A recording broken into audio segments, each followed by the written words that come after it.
everyone, Monique here, Little Gems Jewelry Canada. Today we are using our 1.5 millimeter eye pin making pliers. You're going to need some wire, and we are going to be making links for a necklace, and we're going to start that in just a moment.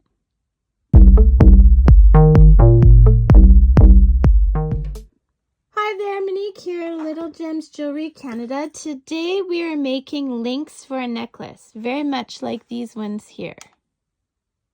Okay, so what you're going to need is your wire. I'm using 8 millimeter or 0.8 millimeter aluminum wire. You can get it from the hardware store. And I'm using my 1.5 millimeter eye pin pliers. Okay, so to start, you're going to need some wire. I just use scrap wire when I'm making links. So you set it up in your pliers so it's going just a little bit past the cutter. Okay, and then I have a section here where it goes. Okay, now I'm not going to do a bend. I'm just leaving it straight off there as it came.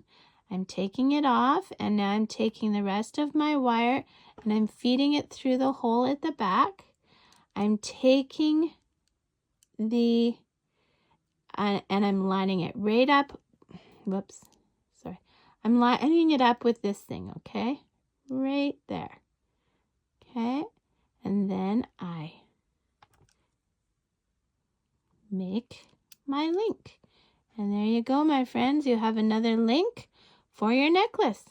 You make a whole bunch of these. I sit in front of the TV and I just make away and put it together like that, with that right up against that guide. And then I've got another link made. And you can use these in earrings or in necklaces. Excuse the cat hair. Yeah, and they come in handy.